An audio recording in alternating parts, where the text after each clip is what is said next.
विदाई का वियोग हमारी भावुक दुर्बलता हो सकती है या स्नेहिक अंतःकरण की स्वाभाविक प्रक्रिया।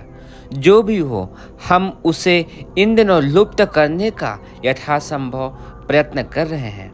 मन की मचलन का समाधान कर रहे हैं। गत 1 वर्ष से देशव्यापी दौरे करके परिजनों से भेंट करने की अपनी आंतरिक इच्छा को एक हद तक पूरा किया है। अब विदाई सम्मेलन बुलाकर एक बार, अंतिम बार जी भर कर अपने परिवार को फिर देखेंगे। अपने स्मृति पटल पर आंखों के कैमरे से परिजनों की तस्वीरें फिर खींच ले जाना चाहते हैं, जिससे जब एकांत में मन मचले तो उन मधुर चित्रों को देखकर अपने छाती ठंडी कर लिया करें। कहना ना होगा कि प्रेम के साथ अनुदान की स्वाभाविक वृत्ति जुड़ी है। स्नेह सेवा सहायता के रूप में विकसित होता है। हमें अपनी आत्मीयता की गहराई और सच्चाई सिद्ध करने के लिए स्वजनों द्वारा समय समय पर दिए गए आत्मिक और भौतिक अनुदानों का ब्याज समेत ऋणभार चुकाने के लिए अगले दिनों बहुत कुछ करना है। इन दोनों स्वल्प सामर्थ्य से हम इच्छित सेवा सहायता कर सकने में सफल नहीं हो रहे हैं। इस कमी और लज्जा को अगले दिनों पूरा कर देंगे। हम ऐसे वैरागी त्यागी लाख जन्मों में भी ना हो सकेंगे जो अपने प्रति सद्भावना आत्मीयता रखने वालों के सौजन्य को भुला दें, उन्हें स्मरण ना करें, संचित आत्मीयता खो दें और सेवा सहायता करने की स्नेह वात्सल्य बरत सकने की मनोवृत्ति को बदल दें। देखेंगे यदि ऐसी सूखी योग साधना ही करनी पड़ी तो कहेंगे कि यह अपने वर्तमान ढांचे को बदलने, तोड़ने और नष्ट किए बिना संभव नहीं। सो हे गुरुदेव, यदि हमें ऐसे ही नीरस तपश्चर्या करनी है तो रूखी मनोभूमि बनानी है तो वर्तमान अस्तित्व को पूरी तरह चूर चूर करके फिर नई चीज उससे बनाइए। तब वह कलेवर शायद उस तरह की शुष्क साधना कर सके। इस अवतरण का तो रोम रोम स्नेह ममता से सराबोर हो रहा है।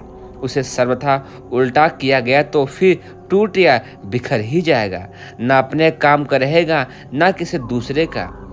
प्रेम भावना हमें इतनी सरस लगती है कि उसे छोड़कर शायद लोक मंगल और तपश्चर्या भी हमसे न बन सका। हमारा समर्पण स्वीकार करने वाला इस हमारी दुर्बलता को जानता है और विश्वास है कि अपनी सहज सहेदता से इस पर इतना वजन ना लादेगा जिससे कमर ही टूट जाए। स्नेह सिकता हमसे छिनी तो रहेंगे तो अपने स्वामी के ही पालन तो करेंगे, निर्देश ही चलेंगे तो उसी मार्ग पर, लेकिन अपनी मौलिक विशेषता खोकर निर्जीव जैसे हो जाएंगे। फिर शायद अपना अस्तित्व ही स्थिर रखना हमें भारी पड़ जाएगा। विश्वास है कि हमें अपनी भावी तपश्चर्या की अति उग्रता और कठोरता के बीच भी इतनी छूट रहेगी कि स्वजनों से स्नेह सद्भावों का आदान प्रदान करते रह सकें। हमारे लिए इतना बहुत है। इतनी सरसता बनी रहे तो हम वन पर्वत हिम कंदराओं की निर्भरता साहस ना कर लेंगे और शरीर तथा मन को जितना भी अधिक तपाना पड़े उस उष्णता को धैर्यपूर्वक पचा लेंगे। हमारी विस्मृति किसी घनिष्ठ को भुला न दे, इसीलिए विदाई सम्मेलन में प्रायः सभी स्वजनों को आग्रहपूर्वक अंतिम भेंट के लिए आमंत्रित किया है। यह सम्मेलन हमारी अनुभूतियों का विकेंद्रीकरण है। हमें कहना बहुत है, बताना बहुत है और देना भी बहुत है। वाणी से शायद उतने उफान को उड़ेलना संभव न हो सके, पर अंतरंग की प्राण शक्ति को उभार कर हम आगंतुक के अंतःस्थल तक प्रवेश करेंगे और जहाँ जितना जिस स्तर पर विजयारोपण कर सकना संभव होगा पूरी सावधानी के साथ करेंगे।